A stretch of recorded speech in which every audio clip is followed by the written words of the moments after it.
Dude, Grogu is such like an old man baby. Hello there. We're discussing The Mandalorian Season 3, Episode 2, Chapter 18, The Mines of Mandalore. I really loved this episode. I think that it is one of my favorite Mandalorian episodes. There's just so much to it. It had so many layers, there was so much feeling, there was so much emotion, and a lot of heart to this episode, which I really feel like we were missing in the first episode. Coming off the first episode, I was not very excited about The Mandalorian. I was actually pretty disappointed. I think that the second episode really redeemed itself. We have a lot to discuss about today's episode, but before we get started, if you're new here, my name is Crystal, as in Kyber, like the black Kyber crystal in the Darksaber. I talk about Star Wars, and if that's something that interests you, consider subscribing to my little YouTube channel. Support your local Star Wars girl, not the toxic one. We start this episode headed right onto Tatooine with our fan favorite Peli, and what is going on Tatooine is the Bunta Eve races, and we first see the Bunta Eve races in episode 1 of Phantom Menace, so I thought that was kind of a cool throwback. It's also cool to see how the festival has evolved Tatooine streets alive of pod racing and street racing. Now this is pod racing. It was just very reminiscent of episode 1. I love the prequels, so I was very happy about that. Din is going to see Peli to get a part for IG-11. Peli doesn't have it, so she offers him an R5-D4, and I wonder if it was the same one from A New Hope. Who knows? I think it was like New Rock Stars. They said it wasn't because it didn't have the same burn marks, but you know, in my head. Also, R5 is such a little cutie. He's so nervous and so cute. What I really love about this scene specifically, the Peli mechanic scene, is it feels very alive and it feels very Star Wars to me. You can tell that they really had fun with this, at least in the art department they did. I don't know, do they have an art department in these shows? Because I know they shoot in that like walled dome, TV domes. Like you have like the little gonk droid in the background, like taking little steps and like settling in the background. You have all the droids running around. It's very bright. And I feel like that scene just felt very like alive. Like there was a lot of life in that scene. And you know, that could also be the actor who plays Peli, who is just a firecracker. Like she just lights up the whole scene. The humor felt very Disney to me. It didn't feel like Star Wars humor. The Disney type of humor, and I guess you could say Marvel as well, is it's trying to make you laugh. Like it's like a very specific type of humor, and I don't like to see that in Star Wars. With the addition of the R5 astromech in this episode, I feel like it really made it feel like Star Wars. I know that this series happens post-Empire going into the sequel trilogy, but when they bring things like this astromech, which has existed, you know, from that point back, all the media that we've watched, it really feels like Star Wars. It really feels like I'm watching something that I'm very familiar with, and so I really appreciate that. I do want newness, and I do want things that are different and expanding on the universe, but I think there has to be this delicate balance with things that already exist that we love. From there, we're off to Mandalore, and what I think is really interesting about this episode is we get two scenes of two different Mandalorians kind of walking Grogu through Mandalore, with Din's interpretation almost being dreamlike, detached, and a little naive, like a little hopeful, very much like a dreamer. He's only heard these through art, through song, and through storytelling. So he's getting like this very beautiful, idealized, old version of Mandalore. And then we hear it again through Bo-Katan, who says fewer words, but they hold so much more weight and meaning to them. I think when she talks about Mandalore, you can really hear the loss. We already have a previous picture painted from Din of it being like this beautiful, amazing place, contrasted with Bo's very simple sentence. It wasn't always like this. It has more weight to it. It has more knowingness and more loss to it. And through this whole episode, we see how Din and Bo are just very contrasted in not only the way that they walk through Mandalore, but the way they speak about Mandalore as well. Like this whole episode really is about the duality of the Mandalorians and how fractured the Mandalorians are. Bo representing the Mandalorians who've kind of like given up on it and don't really believe in it. And then we have Din the dreamer, which, did you ever think that Din Djarin would be considered a dreamer? I didn't. Another example of Din and Bo contrasting each other is the way they fight the Alamites. Din is kind of clunky when he wields the darksaber, and he wins with brute force and strength, whereas Bo is very clear that she's a very skilled fighter. Something I really love about this episode is it is such a Grogu-centric episode. And if there's one thing about me, is I love Grogu. Like, I don't know if you can see my little wig Grogu ears right there, and I just love how this episode had so many more new sounds from him, his cooing, his babbling, his little whatever is going on that he is expressing. It is honestly so cute. I also love that we get to see so much more of his personality, his level of comfortability with Din, his trust in Din, and how that really shows through for him. We see him be really scared to lose his father. We see him be brave to go rescue his father.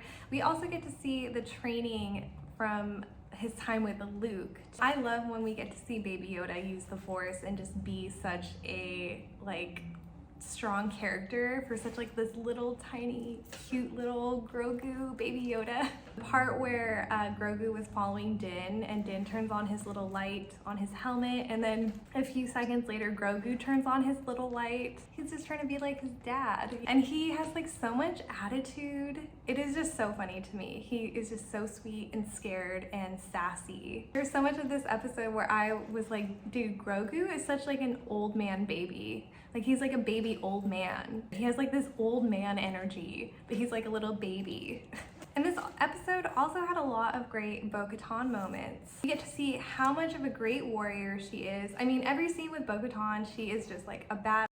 She is a Mandalorian. She is a warrior to her core. She fights what she believes in, and she is just like so headstrong and hard-headed as well. And I think it's interesting to see her wield the darksaber in the same episode that Din wields it, when she's like fighting that General Grievous looking bug thing. She really just does it with so much ease, and I think that just shows how connected she is to the darksaber and how much she believes in it and herself versus Din, who is still kind of figuring it out. Will he ever figure it out? That's what I'm wondering.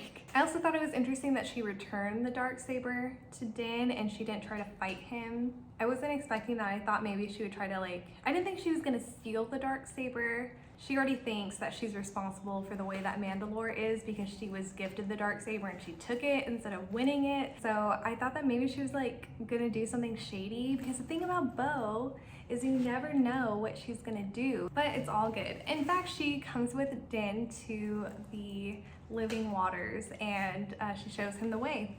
It's through Bo that we get to learn more about Mandalore lore and culture and what it was like on Mandalore. We get to see what they eat, like what is Pog soup and where do I get some?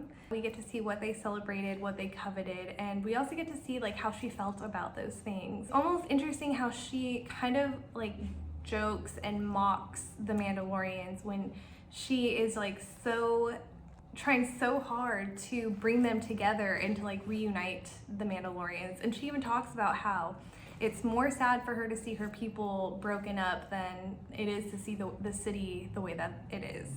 I mean, she even said that she recited the creed for show, and she did it for just her father and how her father passed. And we get Din respectfully saying, "This is the way." And Bo is taken aback when Din repeatedly shows respect to her father, and her culture. I think it kind of like stops her in her track because it has been a joke to her for so long, like her whole life, that when Din takes it seriously, she just is kind of like, you know, it kind of, I think it puts like a little question in her head. To him, it's serious. This is the creed. This is the way he lives. Like, this is the way. We see this point driven even more when they enter the living waters area, and Bo is reading the plaque on the wall, and she's like mocking it. You know, she's saying it in like a very joking way, and Din is just ignoring her. He is going to do what he came here to do. He doesn't care what she has to say. He is gonna bathe in the living waters. He's gonna be a Mandalorian. Again, I think it's interesting that Bo mocks the rituals of the Mandalorians when she covets the darksaber so much. So Din recites his creed as he's going into the living waters, and then he falls or is dragged down by who knows what. Bo dives in to save him, and they see a Mythasaur, and that's at the end. Just kidding. The Mythasaur was so cool. Like when I saw it on screen, I was like, no way. Like that was such a big moment. I don't know. I feel like you guys felt it. I know I felt it. Everyone I talked to felt that moment of the Mythasaur. It was so cool seeing that thing instead of just like a skull. That was so cool. I think for Bo, seeing the Mythasaur really solidified this change that was already happening in her heart by witnessing the dedication and creed by Din. I want to talk about the Mythasaur a little bit more because there has been so much foreshadowing in this show of the Mythasaur. We get it in the beginning part of the episode with the armor talking about the Mythasaur. And the armor says there's like a prophecy that when the Mythasaur rises up, it'll herald a new age of Mandalorians, or for Mandalore. And I think that is really cool because the last two seasons really feel like it's going towards like going back to Mandalore and bringing the Mandalorians back together and who's gonna rule Mandalore. And I think that it's gonna be Grogu. In the thing that Bo reads on the wall, she says that the first Mandalore tamed the Mythasaur. I think the person that is going to do that is going to be Grogu.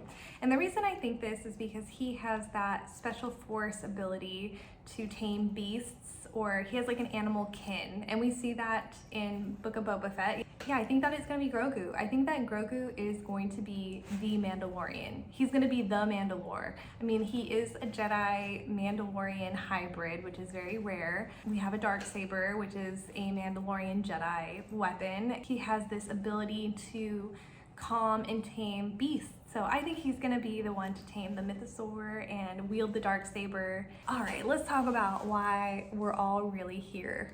We need to talk about the ship in the show. And no, I'm not talking about Bo ship, and no, I'm not talking about Din ship. I'm talking about the Bo and Din ship. For me, the ship has sailed. The ship is gone. It left the port.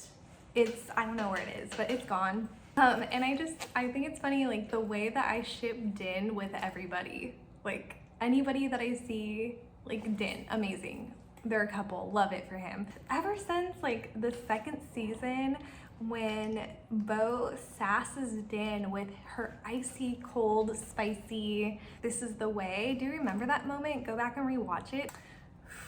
When she says that, I'm like, ooh girl. That Din and Bo had this like really subtle chemistry between them. I don't know, there's something happening there. I think that it could be really beautiful to really see, like I said earlier, like these two separate sides of Mandalore come together, like figuratively and metaphorically. Just kiss. I want them to kiss. I want them to do this.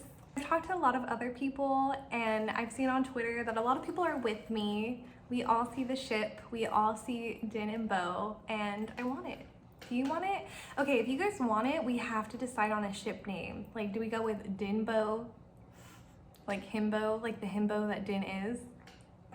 Like I said, I ship him with everyone. We also have Bowden, which I kind of like because that sounds like a name. It sounds like a really cool name, like Bowden. That's pretty cool.